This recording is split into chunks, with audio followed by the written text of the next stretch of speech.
Yo, yo, yo, yo, what's up, all you burners, stoners, and potheads, and especially all you gardeners out there? This is Mr. Weedman and Big Girl with the Grow Hour. Big Girl, my brother, how the hell are you? What's up? I'm good, dude. How are you? Good. You want to know why? Why? Tell me. Because it's Friday. We're recording on a Friday, and I'm getting baked with my buddy Big Earl and Wolfman. Wolfman, say hello to everybody out there. Hey, everybody. Thanks for having me, guys. Good to be on the show. We're super stoked to have you on, brother, because we're going to do something really cool. We're going to talk about hash. Hash. Yeah, buddy. I'm so stoked. So before we get started with the show, we're all going to get stony baloney with a little hash sesh. Big Girl, what you smoking on? I'm smoking some Gorilla Glue Crust of Stanky Haze. The number 9, I had a buddy who got a few of the pheno, and he said, man, that 9 has this like metallic to it. And I was like, dude, I didn't pick that up, so I had to come back to it. But Nice. What are you smoking on? Putting it right there near the guy. I am smoking some hash in honor of Wolfman Jack here. Wolfman Jack, I'm smoking some Terp Cherry that was sent to me by my friend and our friend Big Earl, Straight A Genetics. Oh, that sounds wonderful. So, and this is one of his strains, the cherry that he's done and turned it into some hash that I'm going to learn how we make it. So I am super stoked. And this Puffco Proxy is pretty fantabulous. I suck at torching. I've burnt so much hash in my life because of the stupid torch. So I got myself one of these, and it's so nice because you just press the little button here. I have it all preset. And I'm gonna set it up, and look, it glows in the dark. Man, It's so nifty. That's so And fancy. then I hit start, and then it buzzes, and then it does disco lighting for me. It's like yeah, man, and then it tells me when it's done. It look at the colors, pretty nice, right? Almost as nice as your fire there, Wolfman. And so now it's ready. That kind of reminds me of the Magic Butter Machine. The Magic Butter Machine, you throw your shit in there, it makes butter or fucking teas or whatever the fuck you want to make out of weed or even mushrooms. But it does like a little dance and it has lights. Like at least mine have. I think I had mine from first generation. So I have it set at 510. Oh, that was a big one. And set for 40 seconds of just ripping. And it's pretty nice. And I usually share it with Mrs. Weedman, and we share the timer, but this is like the easiest thing ever. It's set in, forget it. Yeah, so I'll be baked as fuck because usually I take 2 rips and give the rest to Mrs. Weedman to take 2 rips. I got both. But the taste on this, because I keep it at 510. I also have, if I want more taste, more flavor, I go down to like 480. If I want more of a hot rip, I go up to like 530, 550. But I like it around 500, 510 most of the time because it gives me that perfect balance between rip and flavor. That's usually the way I do it. So, but this is good stuff. So Straight A Genetics, I love you. Thank you for the Terp Cherry. And then our honored guest, our hash maker, our friend, Wolfman Jack, baby. What you got there smoking there? Oh, man, I'm smoking on some train wreck grown by yours truly, Big Earl, man. And this stuff is so lemony. It's like a fresh squeezed lemon. But I don't have no fancy ways to smoke it. I'm old school still, I guess you could say. So we're doing what's called a bottle toke. Some of you might know what that is. Those are cool. Some of you might not. Yeah. While you're doing your bottle toke, we can probably explain that. So I'll explain while you're ripping and your people are watching you do this. What is a bottle toke? So basically a bottle toke is you're using the heat source from either a cigarette, a blunt, or a burning joint to burn your hash. And you put your hash on only the ash part of what's burning, not on the paper, or you waste it. And all of the heat energy goes into burning the hash almost at the perfect temperature, around 450, 480, give or take.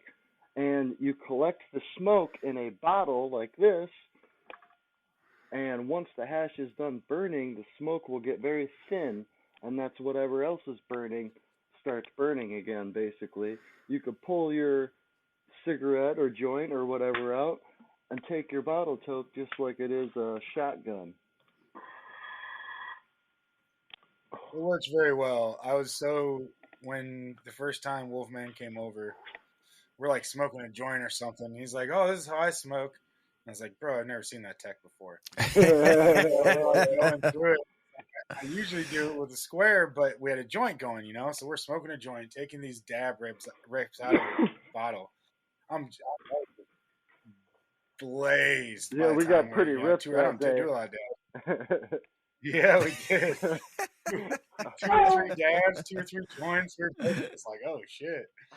So when I first started smoking hash back in like the late 80s, 90s, there was all different ways. You used to just light it up and dab it on your rolling papers. Some people would put it in their hands and put it in between their joint, or chunk it up and put it in their joint. I never did. And I saw people do it, but I didn't like it. I always felt like they burnt it. The hot They did the knife knife thing. on the stove, Oh, on the electric stove, the hot knife. I hated they that. wasted so much. I hated that. But the way, and it was always burnt. It always tasted like fucking like nasty resin out of your bowl that you lit up because you were broke as fuck and didn't have any weed. So, wasn't worth but smoking. a way a buddy of mine taught me, yeah. So a way the buddy of mine taught me in like '94, he got those, those little artichoke heart jars, the little ones. Yeah. You ever see those before? Okay, so he would take a nail, a small little like wall nail, and pop it through the cap, right? And then he would put the dollop of hash on the nail tip, right? Yeah. Then he would take the jar, and he would put the jar over it, right? But then take a match and put the match in between the jar and the lid and light it and leave the jar open a little bit because you need the oxygen to get in there to keep the match lit. And it would just lightly on it. Like it wasn't even like a hot match. It was like made sure that wood match was not like toasting it. And all of a sudden there'd be a big, nice puff of fucking smoke in there. And he would just go lift it and smoke it. And that's how I really figured out how and how much more I really liked hash, because it made the experience of smoking it a hell of a lot different than a hot knife. And joint was fine, on the rolling papers and shit too. But that was a way I really learned how to smoke hash. I mean, I smoked it in a bowl, but it never really lit right. You know what I'm saying? Because it burned it to shit most of the time. You never got the flavor of what hash should be. But in that fucking artichoke heart jar, dude, it changed my whole way of experience with hash. That's so, pretty but that cool. bottle, I've never seen that bottle technique before. I love the bottle technique. Yeah, it's I've like never seen that bottle technique. Rip, honestly. Yeah, and that's a Pall Mall menthol I was It is. smoking, and you don't taste it at all. Even non-smokers and stuff, like, they don't taste it at all because the tobacco stops burning at that point. All of the heat energy goes into burning the hash, which is actually flammable. that's pretty fucking. That's it. I've never seen that. Anybody out there in the world, if you're listening and you do that technique, send me a picture of you doing it, a DM or something on my Instagram, because I'd love to see other people doing that. If not, if no one knows that technique, well, hopefully you learned something from Mr. Wolfman over here. It's an easy on the go way to smoke, man, because you always could pick up a 20-ounce anywhere. I love it. Well, now that I'm getting fucking hash baked, let's have some fun. So, who the fuck are you, Wolfman Jack? Who the fuck are you, and why the fuck hash? Oh man, I'm just a regular dude, man, and I got an amazing wife, and she's got a best friend from college, and I guess it all kind of really got put on steroids when her best friend got cancer, and she was unable to eat. She lost so much weight, down to like 80 pounds, and I brought her some weed to smoke. She'd never smoked before, blah, blah, blah. And within 10 minutes of me being over there and talking to her and telling her that cannabis is a good thing, this woman's eating. And that was kind of like waking up my eyes at the moment and realizing I could do this for a lot of people. And that was when I started making hash for other growers, and I started learning more about the process from wherever the hell I could, because there ain't no information that's good information out there, really. And just a whole lot of trial and error. I threw away just hundreds and hundreds of grams of hash, and to get to where we are now, basically. And Well, you sent me a picture earlier. You sent me a picture earlier of that hash you just made with Big Earl's train wreck, and I got to smoke the train wreck. So like flour train wreck, and that shit fucking train wrecked me, Big Earl, and Mrs. Weedman. Remember that Big Earl? Oh yeah. So I need to try that. I need to try that train wreck hash Well, because if it did what that did to me on the flour side, woo. just imagine everything enhanced. The terpenes, the smell, the potency. It's all just enhanced and made better. Yeah. It was pretty. It was pretty. So what are you doing now? Oh man, I'm doing a lot for Big Earl actually. I've been making a lot of fresh frozen bubble hash for him. We're getting ready to press this weekend actually. I also started to planted some seeds for him. 3 different strains. I got Fur OG, I got the Berry and Peaches, and a back cross of the Stanky Haze. Very excited about that one. I know he is too. The Stanky The Haze. Stanky Haze back The cross. Stanky Haze is just stanky. I've smoked two different Stanky Haze grows, and then I've smoked how many Stanky Haze crosses now? Like 3 or 4 or some shit. At I've smoked of least. that too. Yeah, Lots of the them. Stanky Haze GG4 impressed a lot of people. Just so you know, Good. the cross on that. Yeah, I mean, people like that one. So you got some good little. I saw you sent us a picture. I saw that all your plants. You got some good fucking. You got a lot. Hell yeah. So is hash more your preferred consumption versus flour or anything else? Are you just like you strictly smoke hash now, or I mean, a long time ago I switched to hash only, and strictly because I had to smoke so much flour to get to where I wanted to be. It was costing me a fortune, and it was wasting a lot of time, and the smell I just constantly smelled, and everybody would complain at like work and stuff, and it would be a problem, and a hash just made sense because it's straight, it's to the point, and if it's made correctly, to me it's the same as flour. It's just stronger. Yeah. That's the big thing right there. That's why we thought it'd be great to have you on, because it's like when we first talked, I was hoping you were going to run my hash and you were real busy, or my flour and you were real busy, and time kind of progressed and we smoked a couple times together, I think, and you had some space open up. I was like, yes, Yep. and but when we talked, it was obvious to me.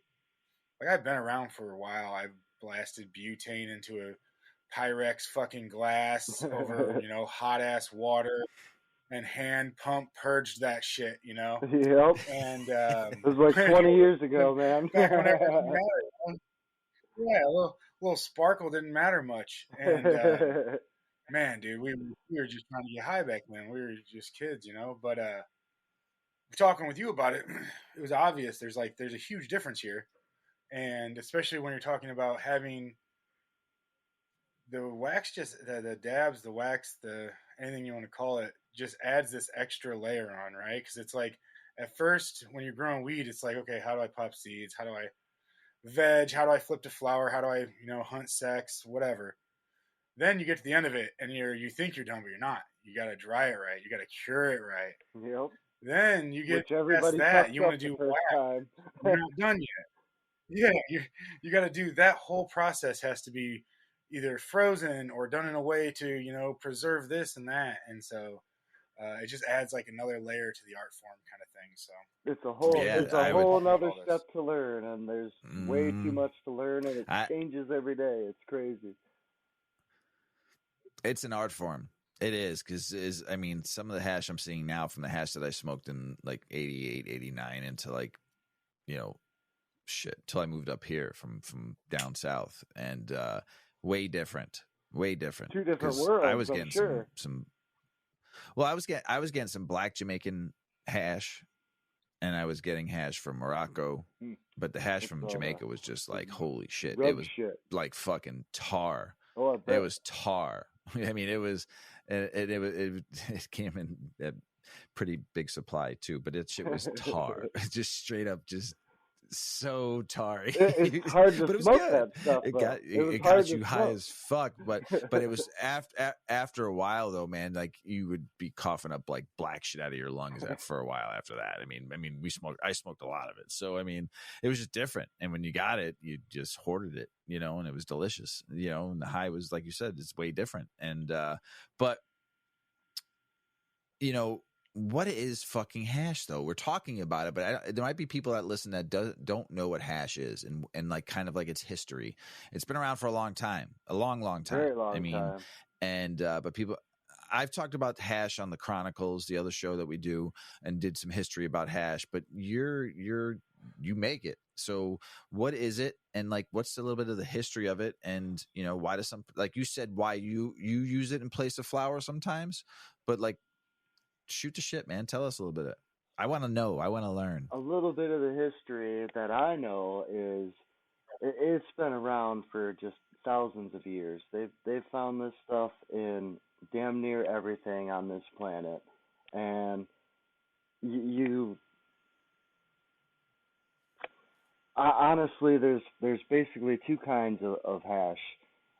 The main kind that's been around for the longest is going to be collected trichomes or resin glands, typically as dry sift or bubble hash nowadays.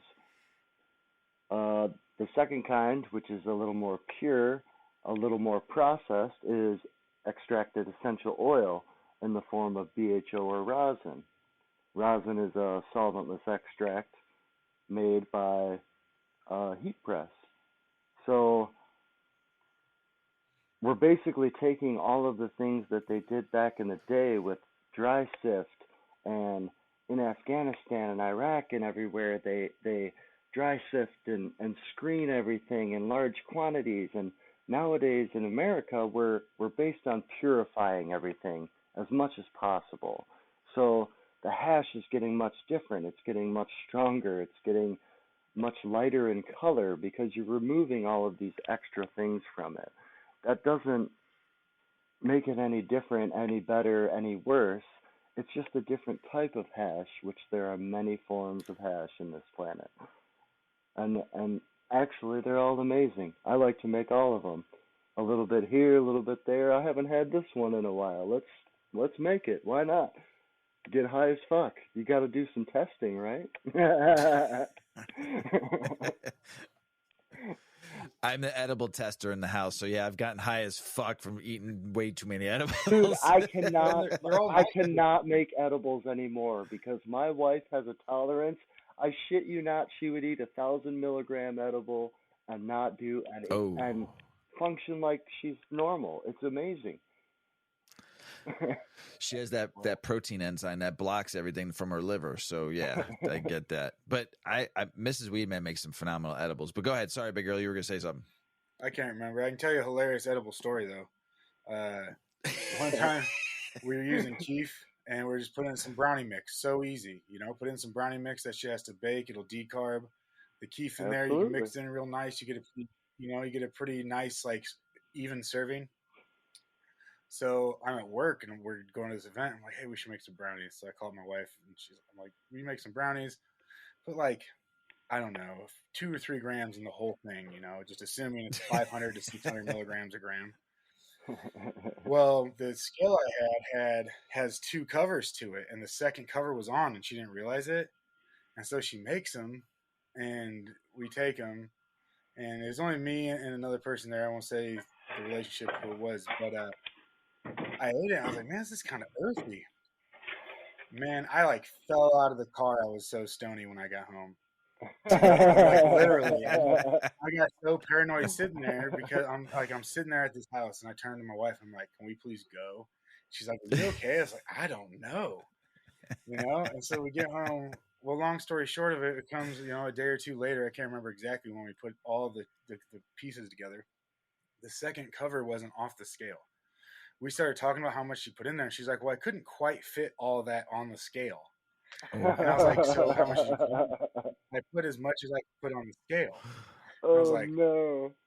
Well, probably like, 20 grams or something went into it. And it was like, that makes so much sense. Cause I had 2 1-inch by 1-inch pieces and I was on like crawled out of the car, fell onto my knees out of the car. She's like, "Are you okay?" You I was weren't like, eating "I don't brownie. know, You weren't eating brownie. You were just eating straight keef. dude." That's Yeah, there's no brownie in that fucking with a in little bit that of thing brownie at mix, all. maybe.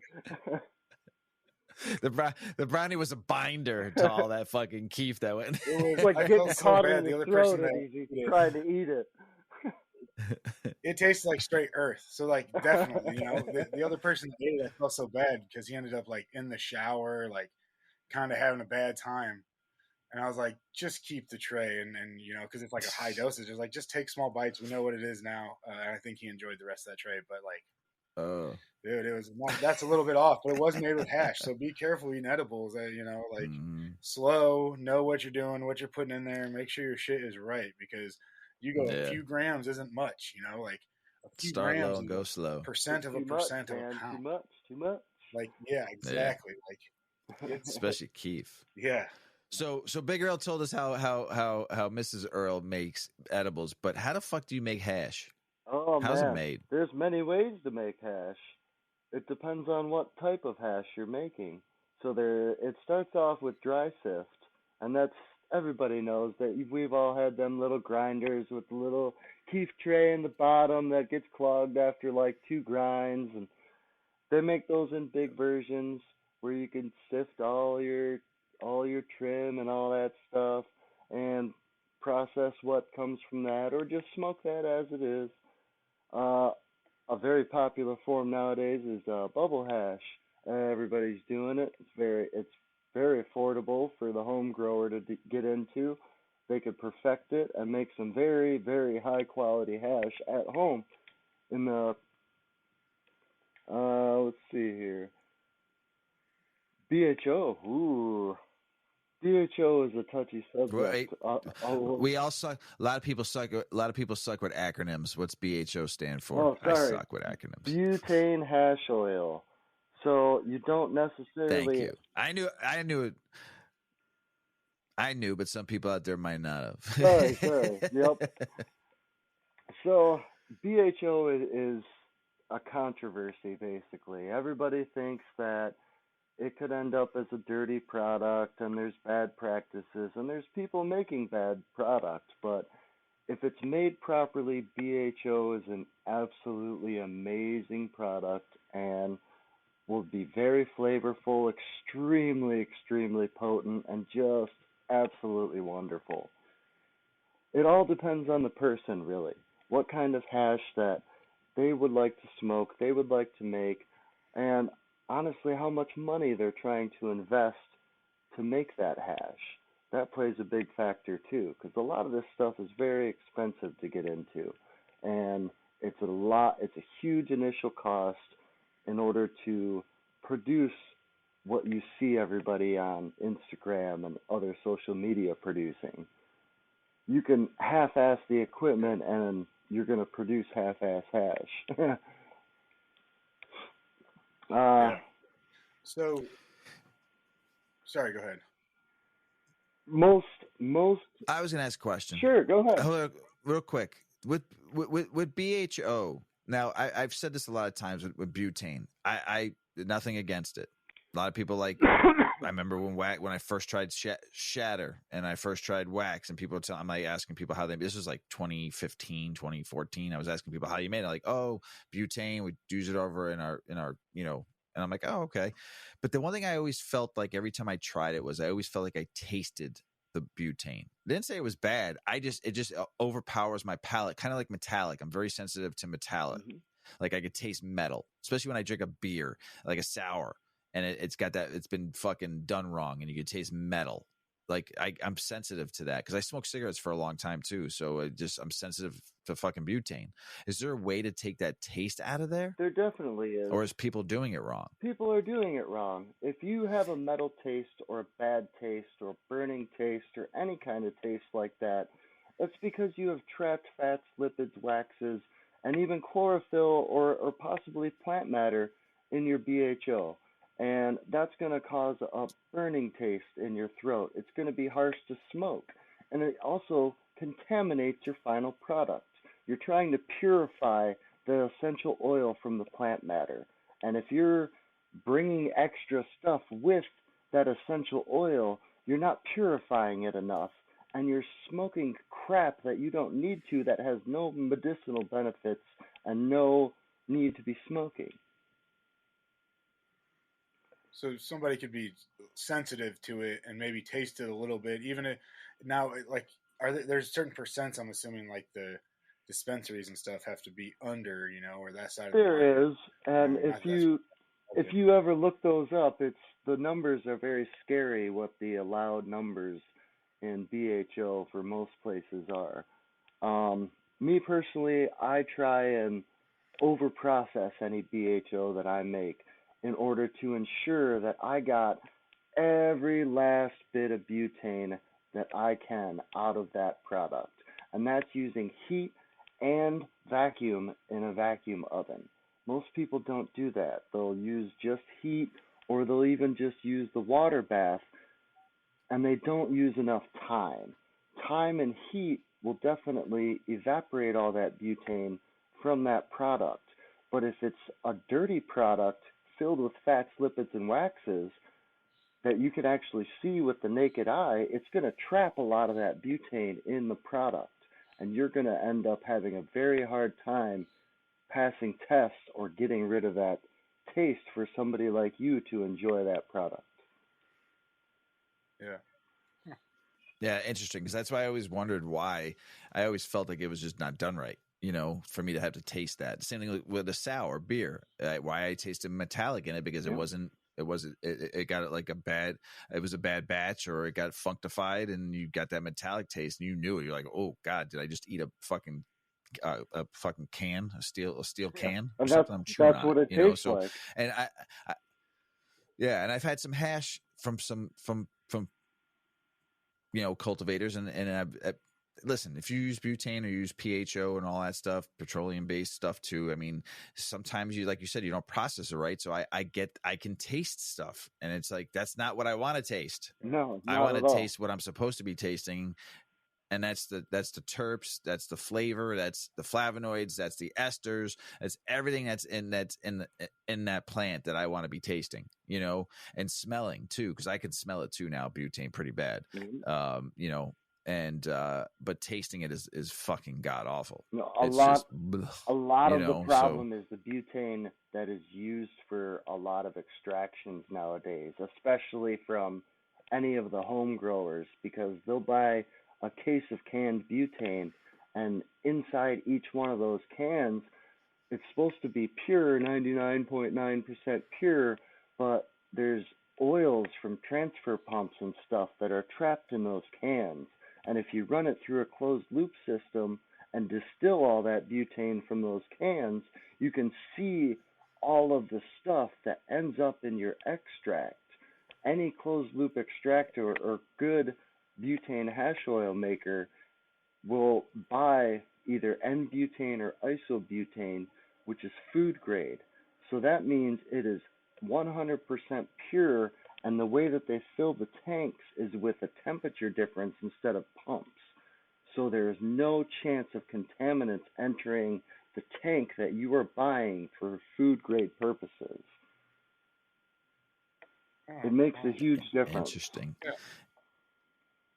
So we're talking about some solvents, because when me and Mr. Widman talked about this, it's like, man, how do we even break it down? Like, do we know this enough to even break this down? I was like, well, we know for sure there's solvents and solvent lists.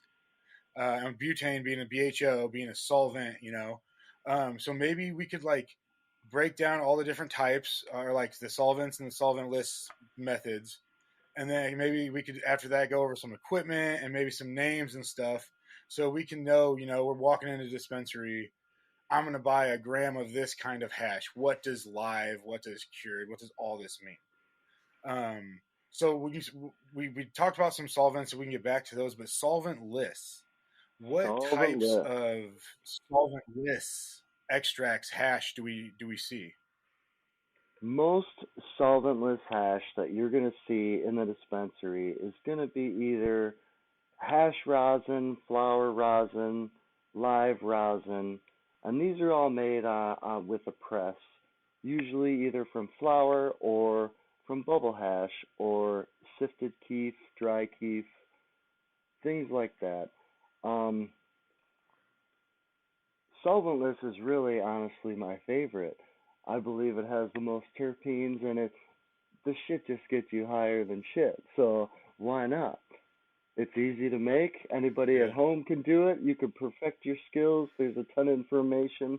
People like me are willing to help. Yeah. I have literally a little coffee maker sized one, and it doesn't have the best pressure. You can control how what it heats up to, and you can control how long it smashes. I mean, you did Yep. a couple smashes; it didn't get me nothing. Yeah. Um, when I first got it, every morning I'd get up and press Every something for my day. day. Then after a little while, I was like, oh, it's kind of a step and shit. But it was easy. So when you say a thing says live rosin, what does that mean?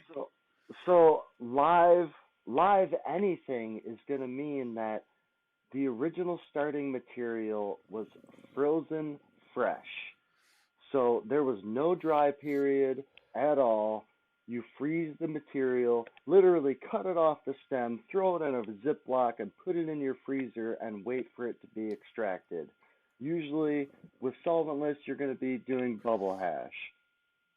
You want to keep your temperatures very cold and preserve your terpenes as much as possible when doing this. After that, you'll be putting it into a press, or you could sell it as bubble hash, live rosin bubble hash. And normally you don't see that in a dispensary because it's kind of hard to keep on the shelf. You really need to store something like that in the fridge. Uh, Sometimes you'll see Keef. They'll sell it. A lot of times you'll get those pre-rolled joints and stuff, and they'll roll them in Keef. Very rarely have I seen it just by itself. You can't go to the store and get a freaking jar of Keef. That's kind of weird to see, I guess. That's not really what people want. That's not what the market wants. That's not what I would go in there for if I actually went. Unless you're Big Earl and you want to make brownies, then you fucking go there and buy some Keef. Really easy to make with cheap. It's so nice. You just Big mess Earl it will up buy with all some the flour. Keef. Next time I make Easy. edibles, I'm coming over there just having them do it. We'll get you fucked up. That's for sure.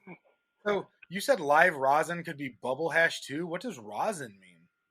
Rosin is just an extracted form of bubble hash. So it's the essential oil extracted from the bubble hash material. It's a Okay. purified form of bubble So hash. so then cured. What would cured mean if we saw like cured So rosin or if cured what? if you saw cured, that will typically either it's going to say cold cured or it's going to say cured flower rosin. If it says cold cured, that's describing the curing process after it was made. If it says flower rosin, that's describing what it was made from. It was pressed from straight flowers.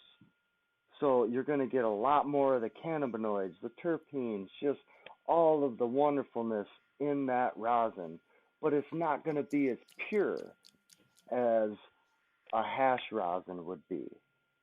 It's not going to be as strong Okay.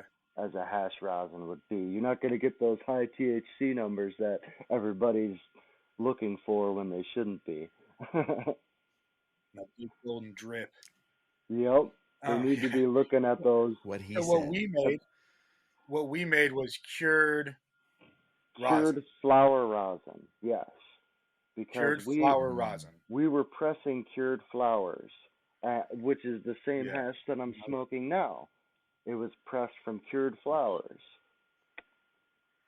Yeah. Absolutely my So favorite. what? Yeah, it's delicious. I mean, it's Weedman's everything got that. it right. It's the best, Yeah. man. I mean, you can't go wrong with it. If you like smoking weed, you'll love smoking flower rosin. That's just how it is. You can't beat it. So Dab The after worst part for me, dab. the best part's everything, but the worst part for me was figuring out because I don't do tests with my strains, was figuring out like, oh, I really love this plant, but it doesn't squish for shit. Yep. Or like that brandy pie. When we squished that, that's like one of my favorite fucking strains, but it didn't squish shit. And I was like, oh, that's like. But then the nightmare was like, not like Ooh, half another its good damn weight strain. almost. Another good There's strain. so Oh, many Nightmare factors OG. that go Oh. into it, though. You can't get discouraged, really. You could grow the same strain 10 times and have 10 different presses every single time. It's really learning to identify what's going to press well by looking at it under a microscope. Because there is a way to tell. It's all about trichome development when you're making any kind of hash, whether it be solventless or solvent hash, or even RSO using Yeah. ethanol or something. It's all based on trichome production and the amount of essential oil that's present in the plant matter. Because you're not going to be able to extract what's not there. You're not going to press out what's not there unless you're pressing too hot and with way too much pressure. Then you're going to extract a whole bunch of extra stuff. And that's not hash, that's extra stuff that we don't need, that looks like hash. That makes sense because every time I give you any kind of weed, you send me a picture of it all zoomed in. And so it's like Yep. you're just checking. You're like, hey, this is going to be good, or I think this is going to be good, or I think this probably won't be a good one. Yeah, Kind of my shit. That makes sense. microscope. I'm looking at trichome Yeah, development and coverage and how big the heads are, how much of a mushroom they look like. That all plays a You know what? huge role. Have you ever seen diatomaceous earth? I've never even thought to ask you that. Have you ever seen diatomaceous earth on any of the flowers? No, I haven't actually, because I do inspect anything that I work with. I look at it pretty closely. I look for bugs. I look for Yeah. animal hair, anything I don't want in the extraction because we're trying to create clean medicine, even if it's just for us.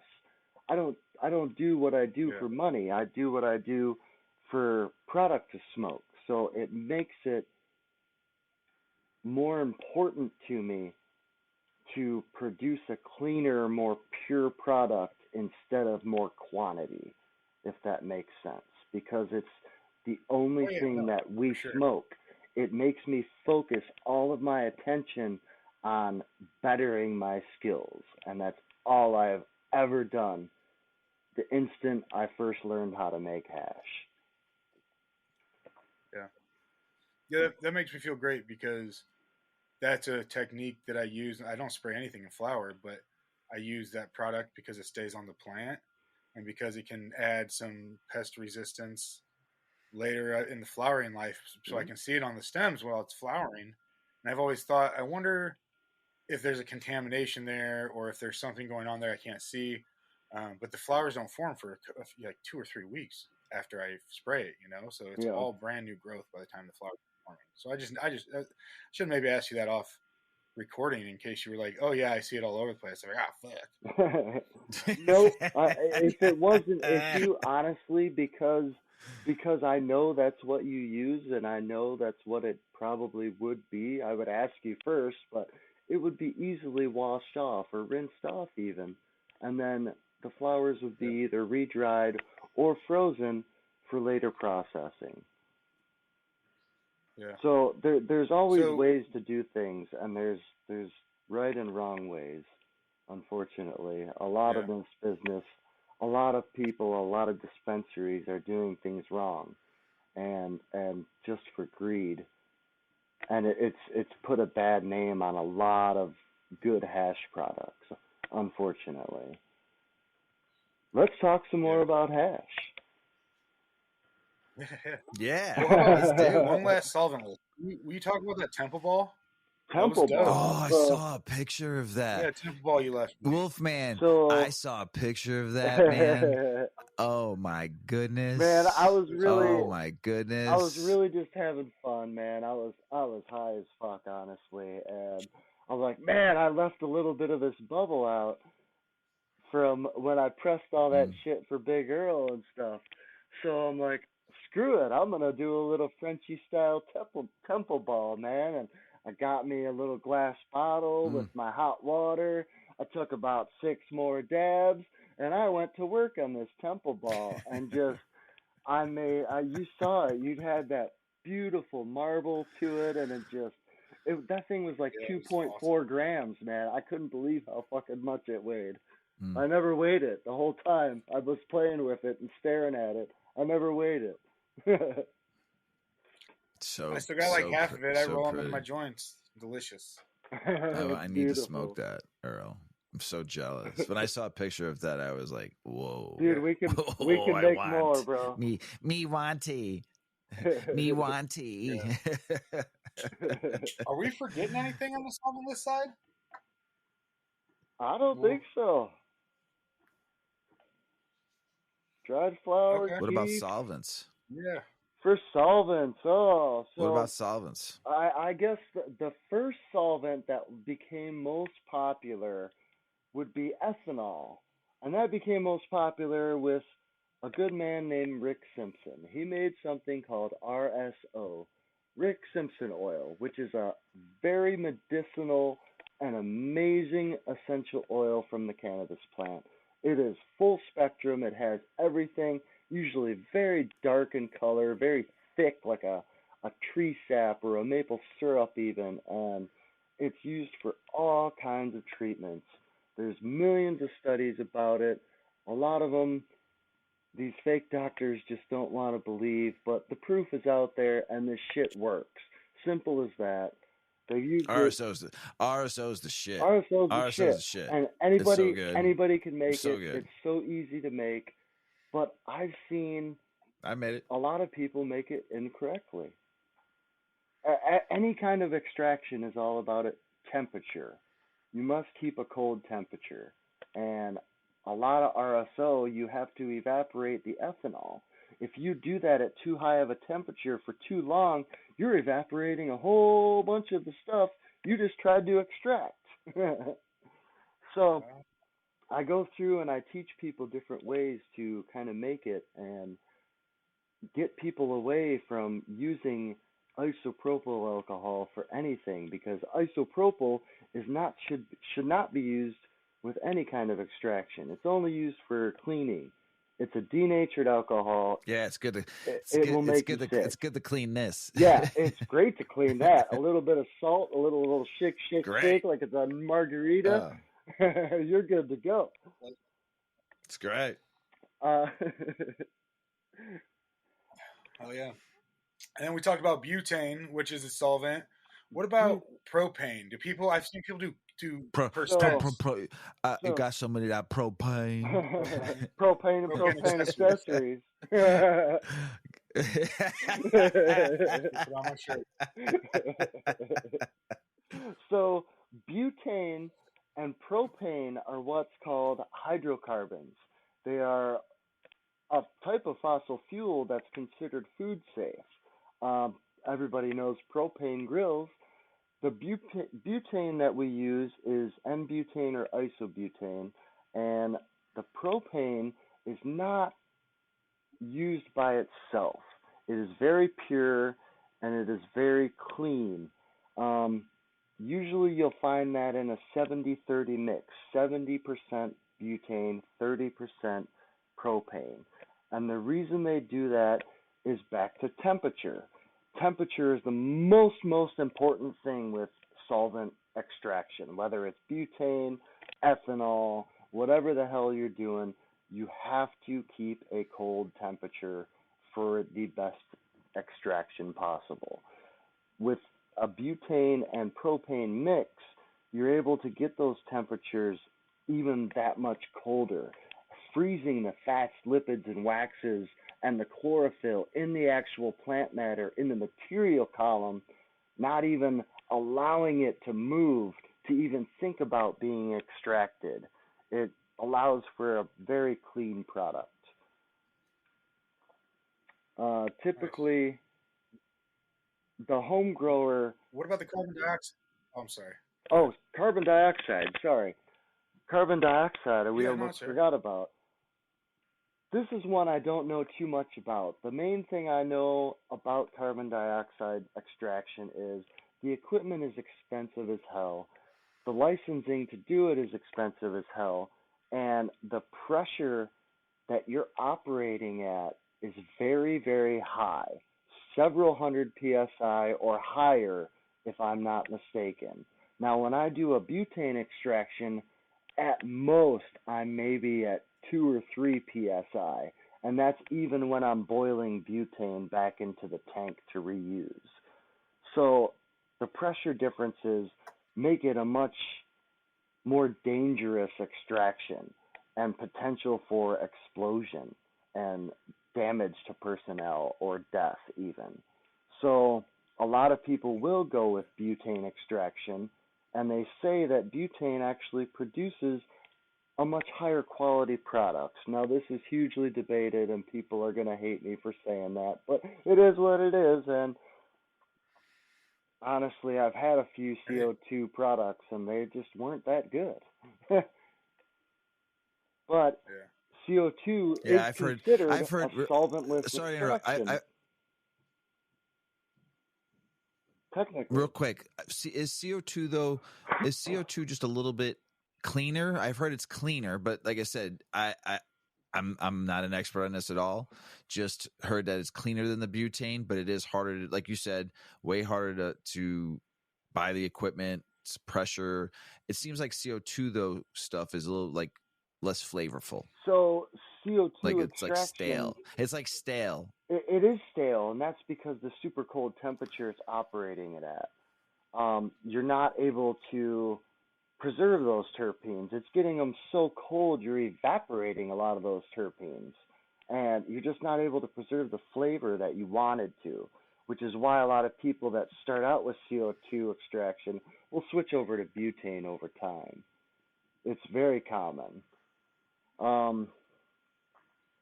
CO2 is actually considered a solventless extraction, if I'm not mistaken, in the dispensary world, because it is a non-flammable gas.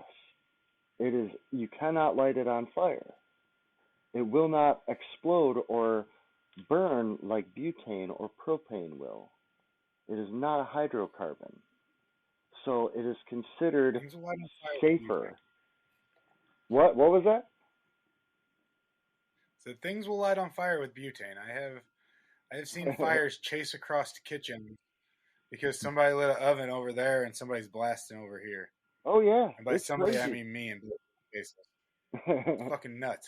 Butane is heavier than air, and so is propane. It falls to the floor and will sit there and pool inside of a room. And all of it takes is a small static electric charge from you touching a door handle or something. That's all it takes to ignite this stuff.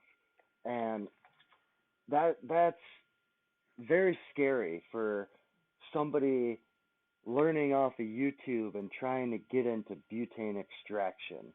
It's dangerous, and there's many, many stories of people blowing themselves up because they just don't know what the fuck they're doing. And it's sad because there's better ways, safer ways for the home grower to make hash, and I hope they learn that with our show today. Yeah. Thanks. So what are we talked a little bit about the different ways to make hash. Butane extraction, obviously, is made with either a closed loop extractor, or it could be done with just a simple glass tube that you're blasting butane through and collecting in a pan. Solventless is made with either keef trays or bubble bags and a wash machine or a rosin press. And there's many different types. There's very wide price range for those things, depending on how much and how serious you want to get. But personally, I always recommend people going solventless because it's safer. If you fuck up what you're doing, you can still smoke it. If you mess up butane extraction and you don't blow yourself up, you might not be able to smoke the end product because it tastes like metal. So It's easy just for so me good. on things like Instagram and stuff to encourage people to go solventless. I always tell people buy a press and buy an expensive one because it'll be Mm. the last one you ever buy and you'll fucking use it every single day. You'll press everything you ever grow and you'll want to go out and buy more flour so you could press more. It's that much fun and that much even more fun to test the end product. I love it. I love it. What are some of the positives and negatives of it, and how do you typically consume it? Ooh, positives and negatives. So let's do positives of solventless first. Ooh, positives of solventless are almost endless. It's cheap to produce. Anybody can do it with very minimal knowledge and have pretty damn good results the first few times. Um, the equipment is much cheaper than making solvent hash. Um, Probably the taste, the effect, as far as medicinal effect, I believe is probably stronger with a solventless extraction than it is a solvent extraction. The negatives, Yeah. the equipment is still expensive if you want to do large quantities, if you want to process for somebody, if you want to wash, 5, 10 pounds at one time, you're going to spend a lot of money on that equipment. And it's gonna cost you time, and you're gonna have to learn how to use that equipment and have a place to store that equipment. So for the average home grower, you're probably not gonna get into processing, 100 pounds every month. It's just not feasible. You're just not gonna be able to do it in your pole barn or something. For butane, Yeah. which is the most common solvent used, we'll just kind of group that with all solvents. For butane extraction, there's quite a few negatives. Everything is super expensive.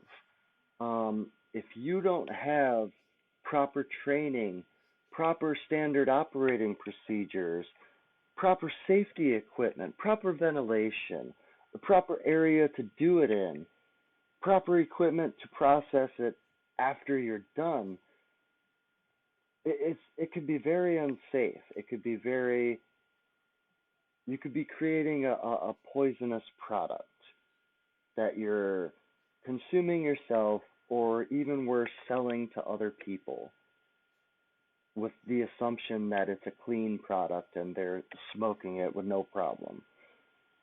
Positives of butane hash, if it's made properly, you could just get some stupid absolute fire that reaches into the high 80s to early 90% of THC content and still have 2, 3, 4% terpene content where it just smacks you in the fucking face with terps. Is that hard to find? Yeah. I'd say 90% of dispensaries and butane extractors out there aren't trying to make a product like that because they have quotas to meet, they have money to make, they have products that they can't throw away. So they get into doing negative things, negative filtration methods that create horrible products and bad media attention for uneducated consumers to just soak up and not listen to anything else. So there's a whole bunch more negatives on BHO that we can go over, but as a hash maker, I make both and I make both equally and I smoke both equally. If I'm trying to get high as fuck real quick, I'm taking like 3 or 4 dabs of some BHO and being done with it. If I want to enjoy some terps and get a little bit of that entourage effect on top of being stoned as fuck with my THC, then I want to smoke something solventless. or maybe even take a bong rip of some of Big Earl's fine flower, which I don't usually smoke Yeah, dude. flower, but I started doing it again once I freaking met this guy, 'cause it's hard not to, man. It's hard not to. You stick your face in them bags and you're just like, yeah, I'll smoke that. Never Big smoked Earl this bring before. Never. Big Earl brings the fire when he comes into town. He brings the fire when he comes into town. That's all I gotta Hey, say. That makes wait me feel till good because wait till I come visit, bro. I hope I get to and make you some fresh press sometime. It'll be a good experience. We'll get too high and take a couple weed naps. Yeah.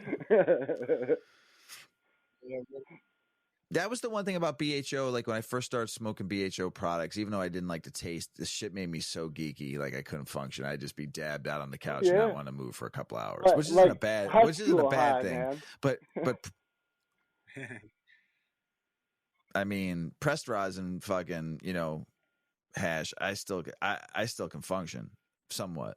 Somewhat. Like I do the show pretty decently on hash, but fucking smoking straight up butane fucking hash or wax or shatter, dude, used to put me fucking out. Like I couldn't move, comatose, like like that kind of strength, power. yeah. It tasted like shit though, but got me fucking wrecked. I like that you talked about the flower like that because I feel like a lot of times it is like I smoke hash because that flower can't get me high. And I think flower has this misconception because if you grow like the full expression of the flower and you get all the cannabinoids in there and you get all this different intricate shit that like I'm not saying presses don't get, I have no idea what presses do and don't get or what butane does and doesn't get. I'm just saying that I use them together. Like when I really want to get high, I go to a dab. Maybe I'm smoking a few dabs that day or that week. I got something new from you or something. And I'm like, I'm going to smoke a bunch of dabs. But when I really want to get high, then I go to my joint, and it's just like different for me. Is that how you felt with it? Is that like when you get to hash, like, cause you said before that you went to hash cause you were trying to get higher. I was trying to get higher faster. Now, I definitely feel it's a different experience smoking flower compared to smoking hash by far. Yeah. And I feel a difference in smoking rosin compared to smoking BHO. Not just the THC high effects, but the other effects that come along with that, the body effects, the mental effects, just everything as a whole. Each one is very, very different from each other. And depending on what Yeah. I'm trying to feel that day is going to be based on what I'm smoking that day. And most of the time, what I want to Yeah. feel is just a hash feeling. Sure. The Yeah. flower feeling, I love smoking flower, but to get to the point, the flower level that I want to get to, I just had to smoke so much flower. It was getting old because I Sure. smoke cigarettes still. So, the weed man, you know how that shit It's goes. You finish a cigarette, you smoke a joint. Yeah. You finish a joint, well, now you got to smoke a cigarette, and it's just a never-ending cycle. Yeah. With hash, like yeah. you smoke hash and you just get high. Sure. No, it definitely gets you fucking high. Hmm. What are the health benefits, and why does hash just make you feel so different? We talked about this versus flower, and you kind of hinted on this, but I was talking a little bit earlier with you about this. It's that head to toe feeling for me when it comes to hash. Flower can either go right to my head or not to my head and go to my body. It depends on what strain I'm smoking. But hash, I've never not had a fucking. I went from head to toe, like tingle to the tip of my toe to the fucking tingling of the tip up here. So, So. per- But what are the health benefits, though? personally, I think as long as it's made properly, a flour and a solventless hash is going to have the same health benefits. The solventless hash is just going to be a concentrated form of that flour. So look at it like drinking a glass of wine and drinking a glass of brandy made from the same fruit. It's going to be the same exact everything except the brandy is going to be that much stronger with the smell, the flavor, the effect. So it could affect your whole entire body instead of just some of your body because there's that much more of the medicine that you're taking in at one time. It's a much higher dose. If you were able to smoke that joint in just one hit, it might feel like you just took a fat dab. We won't ever know that because nobody has lungs that fucking big. I've tried. I'm sure you have too. Only maybe somebody like Tom and Jerry from the old cartoon days where they were able to take one rip and a fucking hit of a cigarette and blow it in a big cloud. That was about it. It's the only time I ever seen anybody hit a fucking. my boy was Marvin like the Martian. Marvin the Martian was the shit, man. Oh yeah. You know, he would have some kind of crazy device to smoke hash with, and it would probably just get us all way too high. The ray gun. Yeah. Not right, bro. Oh shit. So like there's major health benefits to it, we know, because you're getting that concentrated hash, that concentrated terpenes, the concentrated everything. And it makes, we all know what we've talked about, how the feeling it gets you compared to flour. How do you store it? That's the thing that I think a lot of people don't understand. I mean, the new stuff that you're making now, I was told you got to keep it in the fridge, like the new type of stuff compared to hash when I was getting a long time ago. I never kept that shit in the fridge. I kept it in the fucking cold closet. So depending on what it is really depends on how you want to store it. Any kind of dry product like a dry sift or even I would probably still store bubble in the fridge, but a dry sift, you could just leave that stored in a drawer at room temperature in a sealed container. Everything needs to be sealed. Temperature, air exposure, and light all will degrade your material over time. Doesn't matter what it is. Could be flour, could be hash of any kind. All those things are going to degrade your material. So you want it to stop that from happening. Me personally, I store all of my hash in the fridge. It's first in a silicone container, and that's inside of a glass mason jar in order to stop any kind of extra oxygen getting to that. Eventually, all of the oxygen in this jar will go away and stop, and it actually helps to further cold cure my hash while it sits in there. Wow, I did not know that. That's why I did not know the jar. The jar. jar. Holy shit. I learned something really newer than I've learned on this whole fucking show. Where the hell did... Oh, hold on. Let me go off camera for a second here. Yeah, that's... Dude, so you could store that shit in the fucking 8 decades jars. It looks just like this. A freaking silicone container inside of a mason jar. And then you just line that up in your fridge.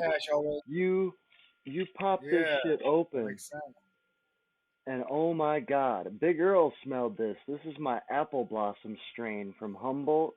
And it smells like fresh flowers and green apples. It's absolutely amazing.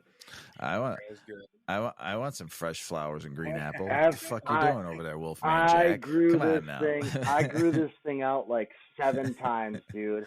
And the only way that I got rid of it is when I met Big Earl, he gave me a strain called Peach Stank, and I fucking fell in love with the Peach Stank. Absolutely. I pressed it out. And I couldn't stop smoking it. Everything that I pressed out, I smoked it in like one freaking try. And the wife loved it. It tasted like peach schnapps, man, from back in the 90s, you know, when we were stealing it from our parents and shit. Absolutely amazing. Yeah, I love that one. I knew that one was really special real fast. I appreciate you. It's so new, unique, man. I can't wait to smoke more of it. Oh, I can't wait to throw my hash in a fucking jar and put it in the fridge. What temperature do you keep the fridge at? What temperature does it need? Could it be just standard temperature? whatever the normal range, 40, usually 45? 45, 50 45? degrees. Yeah. Okay. Really, you That's what can't she go Perfect. wrong. Just don't let it freeze. If you My freeze it, you're gonna stop everything from my be- happening. right. My beer fridge is at 35 degrees, but my fucking regular refrigerator is 45 degrees. So I might keep it in my regular fridge Yep. than my beer fridge. And you got to make sure you keep it inside of a light-proof bag too, because that damn fridge light turns on every time you open that damn door, and that's just giving it light exposure. Wait. I have something better. These Oh, 8 decades jars that my wife fucking created, nice. and they're mirroring glass, so no light can go in. That's So I'll just keep gangster. it in the 8 decades jar, Me Yep. too. right there. And when Big Girl, when you come into town with Big Girl, I'll make sure you get a couple of these dope ass 8 decades jars Hell from Mrs. yeah. Weedman. I'm down. I'll fill them with something nice. They come in. They come in different sizes too. Look, different They're dope. sizes. Don't Oh, drop that's them on the perfect. concrete floors. No. That right there is Wolfman Jack size. I like the And then we mini got the big mini boy, jars. the big end. Mini one. I like the mini Yeah, ones. they're dope. They're super. Those are perfect for hash. When you come and press me, if Big Girl comes into town again soon, I'll give him a couple of gift you. But if you come into town one day too, I'll be fucking come in the studio and we hang out. So, but we gotta get moving here. I love this conversation though. This is fucking great. So I want to get in the hash. I think you talked about this a little bit though. I want to get in the hash just for personal use. What do I need Oh man, the only thing you besides need, my own besides flour? the only thing you really need is a press, because it's so easy to just press your flowers after your harvest. Me personally, I press all my flowers as soon as they're dry. I do not cure my flowers at all. And the reason for that is I'm preserving that color. I want a really nice color, and it's about 1,000 times easier to cure hash than it is to cure flour. You need a lot of space to cure flour. I can cure a whole shit ton of hash Mhm. in one jar in my fridge and not even have to burp it one time. So it's a fine line, and when you get to play around with all this on your own with your own home grow, and you have a high quality press, you can just make some stupid high quality hash that you'll never be able to buy at any dispensary, and it'll be the best fire you've ever smoked because it's single source. There's nothing better than single source anything. You grew it, you made it, you smoked it all. It's absolutely wonderful. So buy a press. If you Yeah. don't have the money for that, I would buy some bubble bags and a washer, because bubble hash is absolute fire. And all you need is a little bag of ice. Keep your temperature cold. Don't agitate. Don't add too much ice to the water. You'll create a wonderful product that you'll be happy to smoke. So it just depends on Yeah. I how love much it. you're willing to invest, really, as a home hash maker, how much you're willing to invest in yourself making hash. With the bubble bags, does it make sense to also get a freezer and fresh freeze things? Um, I know that's kind of a whole process to go on the other side of that. So like you have bubble bags, you have your press. Now you can fresh freeze and do the like we talked about the live. Or do you think, uh, or does that not matter if you're just doing bubble? So it really depends on personal preference. If you handle your material properly and follow some strict timelines, then you can absolutely use dry material, wash bubble, and create a very nice light colored product. Most people prefer to preserve as much terpenes and cannabinoids as possible, so they want a fresh frozen live product made. And that's what most people will do. At home, it's really easy to do because you usually have extra freezer space that you can easily chop up all your buds, throw them in a Ziploc, and put them in the freezer until you're ready to use them. So Wow. you don't really need to invest And you said it's too important how much. you manicure them. we should go over real quick. If you said it was important that you manicure them, right? At the end, like you want to chop off just the buds, just the sugar leaves with the cannabinoids or the terps or the oils or any of that kind of shit on it. Break it down then, because you don't want to do that after it's frozen, right? Because then it has to be unfreezing for a second. Yes, yes. You want to make sure you clean the product to the point where you can just throw it in your bubble bags and start washing it. So for me personally, when I harvest, I will cut off all the fan leaves. I will go through and cut off the tips of any leaves that don't have any trichomes on them, because that's what I'm extracting when I'm making bubble hash. I'm collecting all the trichomes. If there's nothing on there, that's just extra plant matter that I don't want in there. Cut all that shit off.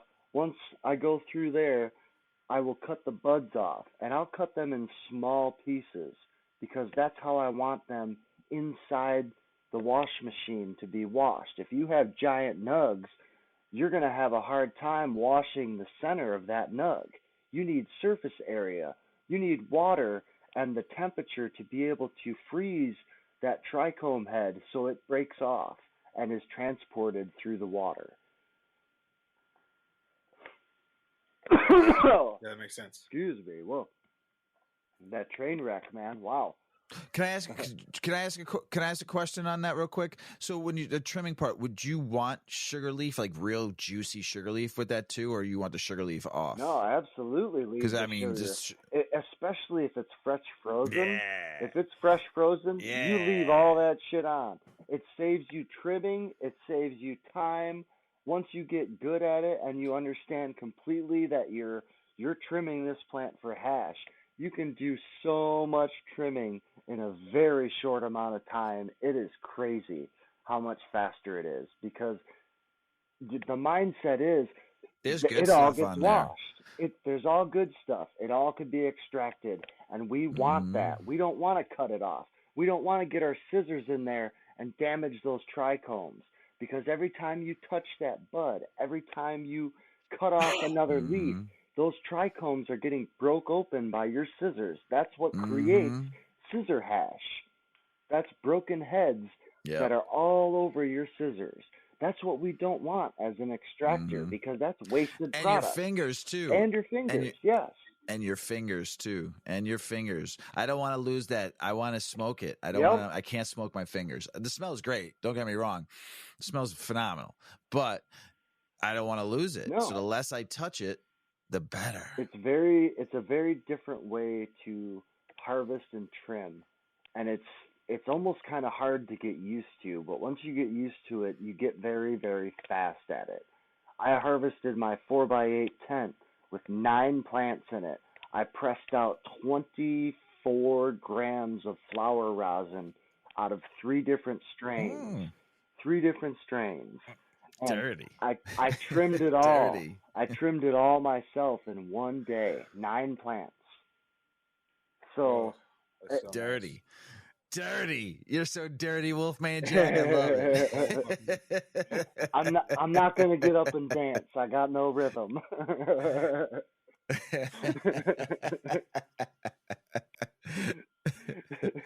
So, Earl, you had to ask him something on this last question. This was a good one.